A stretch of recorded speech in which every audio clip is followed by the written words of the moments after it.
कोरापुट सहर में एक बड़ घटना अल्पके टली जाइछि। एक मालवाही ट्रक रो ब्रेक फेल हठात ब्रेक फेल होइबारु एक एचपी गैस एजेंसी भीतर को मारी जाइबा घटना सामना को आसुछि। सूचना अनुसार ट्रकटी छत्तीसगढ़ विशाखापट्टनम अभिमुखे माल परिवहन करुवा बेले ए दुर्घटना घटिथिला। नियंत्रण हराइतबा ट्रकटी रास्ता कड़े थिबा एचपी गैस एजेंसी उपर को चढ़ी जाइथिला।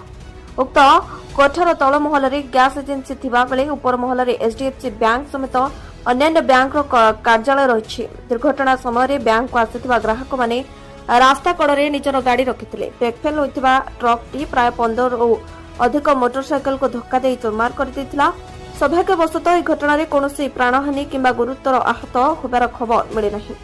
तेज गैस एजेंसी उपर को ट्रक मारी स्थानीय अंचल में किसी समय आतंक परिस्थिति सृष्टि होता।